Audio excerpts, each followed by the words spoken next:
नमस्कार दोस्तों, आप सभी का स्वागत है हमारे चैनल तथास्तु पर। देखिए, आज की इस वीडियो में हम बात करने वाले हैं राजयोग की। बचपन में आपने बहुत बार सुना होगा कि यार तुम्हारे जो भाग्य में है ना राजयोग है, तुम्हें तो कुछ करने की जरूरत है ही नहीं। और हम भी उस वक्त नवाब बनकर घूमते थे कि भाई साहब राजयोग तो आ गया, अभी कुछ करने की जरूरत थोड़ी ना, सब कुछ खुद ब खुद हो जाएगा।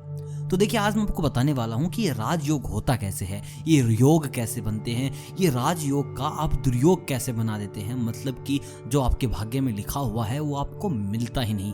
अगर आप भी इस चीज से परेशान हैं कि यार बचपन में पंडित जी ने तो कहा था कि राजयोग है लेकिन अभी तक कुछ मिला नहीं, ऐसा कुछ हुआ नहीं, तो इस वीडियो को देखना है अंत तक। आपको आपके हर सवाल का बिल्कुल साफ साफ मिलेगा जवाब। दोस्तों, दो या दो से अधिक ग्रहों के संयोग को योग कहते हैं। किसी ग्रह का किसी ग्रह या राशि से विशेष संबंध होने को भी योग कहते हैं। कुछ योग ऐसे होते हैं जो व्यक्ति के जीवन में अपार सफलता लेके आते हैं, उसे यश दिलाते हैं। इसे ही राजयोग कहा गया है। अब देखिए, आप राजयोग को दुर्योग कैसे बना लेते हैं। कुछ योगों से व्यक्ति के जीवन में धन अभाव और सामाजिक व पारिवारिक जीवन में समस्या झेलनी पड़ती है। इनको दुर्योग या दरिद्र योग कहते हैं। अगर राजयोग के समय का सही प्रयोग ना किया जाए, मतलब कि आप उसको निष्फल कर देते हैं, उस समय का सही से आप उपयोग नहीं करते, उस चीज का दुरुपयोग करते हैं, तो जो आपका फल था वो आपको मिलेगा नहीं। आपका जो दरिद्र है, आपका दुर्योग आप पर हावी हो जाएगा और आपके भाग्य में वो नहीं मिलेगा जो लिखा गया है। दोस्तों, बात करते हैं कि किन ग्रहों के मिलने से आपकी जिंदगी में राजयोग आता है, क्योंकि ये जानना बहुत जरूरी है राजयोग आया किस प्रकार जाता है। बहुत से ग्रह हैं, अगर एक ग्रह दूसरे पर हावी हो जाए तो आपके राजयोग का दुर्योग भी बन सकता है। आपकी जिंदगी में आने वाली सफलता एक बहुत बड़ा नुकसान भी लेकर आ सकती है। तो इसलिए पता करते हैं कौन कौन से ऐसे ग्रह हैं जो हमारी जिंदगी में राजयोग लेके आते हैं। देखिए, अनफा, सुनफा, दुर्धरा, वेसी, वासी, उभयचारी, सूर्य और चंद्रमा से बनने वाले राजयोग हैं। हंस, भद्र, मालव्य, रुचक और सास पंच महापुरुष से बनने वाले योग हैं। चंद्र बृहस्पति का योग, गजकेसरी योग, चंद्र मंगल योग, महालक्ष्मी योग। और अकेला बृहस्पति अगर मजबूत है तो कुंडली में राजयोग बन जाता है। चलिए दोस्तों, बात करते हैं कौन से हैं दुर्योग यानी कि दरिद्र योग। चंद्रमा से बनने वाले योग केमद्रुम योग, ग्रहणी योग। सूर्य से बनने वाले योग राजभंग योग, अपयस योग। बृहस्पति से चंडाल योग, दरिद्र योग। शनि से नंदी योग, दरिद्र योग। राहु और केतु से ग्रहण योग, अंगारक योग। साप बाधा योग। देखिए, बहुत से लोग बोलते हैं राहु और केतु मिलने से कालसर्प योग लग जाता है, लेकिन विद्वानों का कहा गया है, शास्त्रों का कहना है कि राहु और केतु से बनने वाला कोई योग होता ही नहीं।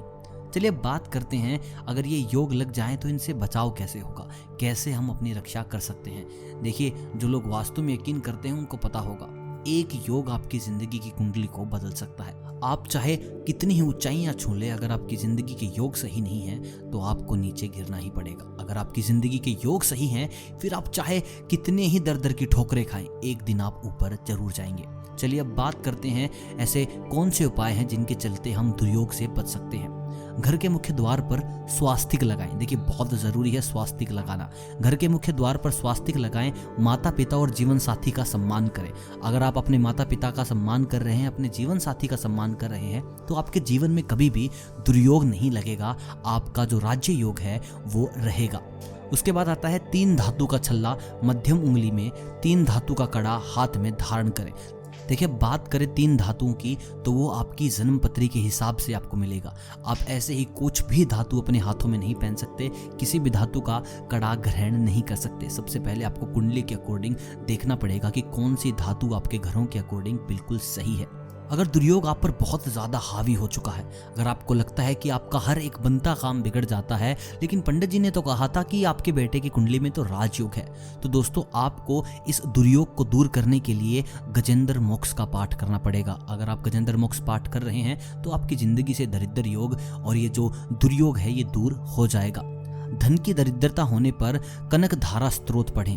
अगर आपको लगता है कि मैं जिंदगी में बहुत मेहनत कर रहा हूं और हर एक काम मेरा सही बन रहा है, लेकिन लक्ष्मी जी की कृपा अच्छे से नहीं बन पा रही है, तो आप कनक धारा स्त्रोत पढ़ें। ऐसा करने से आप अपनी जिंदगी पे रुकी हुई लक्ष्मी का मुंह देख पाएंगे। देखिए, वैसे हर तरह से दुर्योग के नाश के लिए गीता के 11वें अध्याय का पाठ करना चाहिए।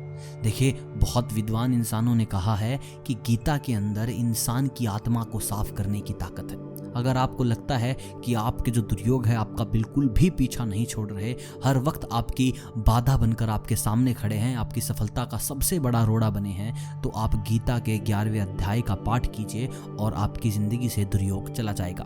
तो दोस्तों, अब भी आपको दुर्योग से लेकर दरिद्र योग से लेकर कुछ भी परेशानी है, कोई भी सवाल है, राजयोग से जुड़ा कोई भी सवाल है, तो कमेंट्स के जरिए हमें ज़रूर पूछिएगा। मैं आपके हर सवाल का दूंगा जवाब। लेकिन अगर आपको वीडियो पसंद आई हो, अगर आपको लगता है कि वाकई में ही राजयोग, दरिद्र योग ऐसा कुछ होता है वास्तु की दुनिया में, तो इस वीडियो को ज़रूर लाइक कीजिएगा, चैनल को कीजिएगा सब्सक्राइब। मिलता हूँ आपसे बहुत जल्द कुछ नई बातों के साथ, वास्तु के नए ज्ञान के साथ। तब तक आप सभी को अलविदा, तथास्तु।